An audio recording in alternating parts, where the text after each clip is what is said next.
8 મહિનામાં NEET crack થઈ શકે? હું જે તને કહું ને તારે ફોલો કરવું પડશે. ખાલી સાંભળીને મજા લેવી હોય તો છોડી દો. આપણે પ્રોપર રિવિઝન કરી શકીએ, ટેસ્ટ આપી શકીએ, બધું કહું છું. 6 મહિનામાં આપણે આપણો સિલેબસ પૂરો કરશું. દૂર જઈશ ને, હજી તો તારી પ્રિપરેશન શરૂ નહીં કરને તો અહીંયા આંકડો ઘટી જશે અને આ આંકડો વધી જશે. તો ખુદ પર વિશ્વાસ રાખ. તું જરૂર ને જરૂર ડોક્ટર બની. તું નીટને 8 મહિનામાં ક્રેક કરી શકાય? મને લાગે છે કે આ પ્રશ્નમાં સુધારો કરવાની જરૂર છે. 8 મહિનામાં નીટ ક્રેક થઈ શકે? થઈ શકે. 8 મહિનામાં ક્રેક થઈ શકે? થઈ શકે. 8 મહિના છે નીટને ક્રેક કરવા માટે. તો સમજો કે તમારી પાસે હજી 8 મંથ છે. તમે 1 સપ્ટેમ્બરથી શરૂ કરો અને તમારી પાસે 30 એપ્રિલ સુધીનો સમય છે. હે ને? તમે મસ્ત રીતે એને ક્રેક કરી શકશો.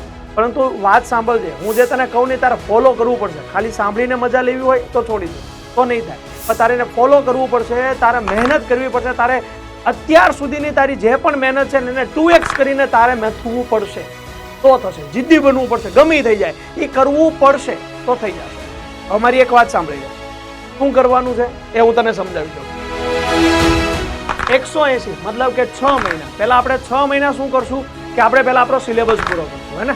પછી 2 મહિના છે કે જેમાં આપણે પ્રોપર રિવિઝન કરી શકીએ, ટેસ્ટ આપી શકીએ, બધું કહું છું. 6 મહિનામાં આપણે આપણો સિલેબસ પૂરો કરશું. 6 મહિના એટલે 180 દિવસ.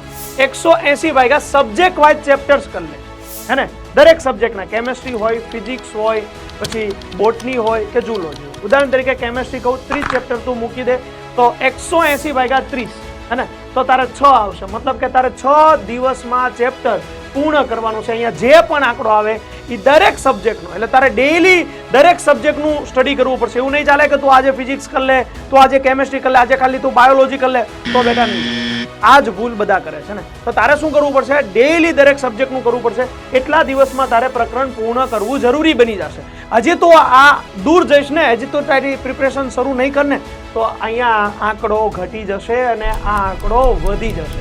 તો આ વસ્તુ તું ખાસ ધ્યાન રાખજે. હવે તારે આ 6 મહિનાની અંદર તું જ્યારે તૈયારી કરે અને એ દિવસોમાં તારે શું કરવાનું રહેશે? ઓલ કન્સેપ્ટ તારે બધા ટોપિક સમજી લેવાના છે. કારણ કે નીટનું પેપર કોઈ પણ લેવલે આવી શકે છે. NCERT ક્વેશ્ચન કરી લેવાના છે, એક્સ્ટ્રા MCQ કરી લેવાના છે, જે અમે બેચમાં DPP પ્રોવાઈડ કરીએ છીએ, ટેસ્ટ પ્રોવાઈડ કરીએ છીએ, PYQs કરી લેવાના છે. જેઈના પણ અને નીટના પણ કોઈ પણ લેવલે પેપર જાય તને આવડી જાય. આ બધું 180 દિવસોમાં તું કરીશ, હે ને? હવે તું કહીશ કે સર બાકીના 2 મહિના, બેટા બાકીના 2 મહિના તે જે અહીંયા સ્ટડી કર્યું છે એમાં જે તારું વીક પોઈન્ટ છે એનું તું રિવિઝન કરીશ.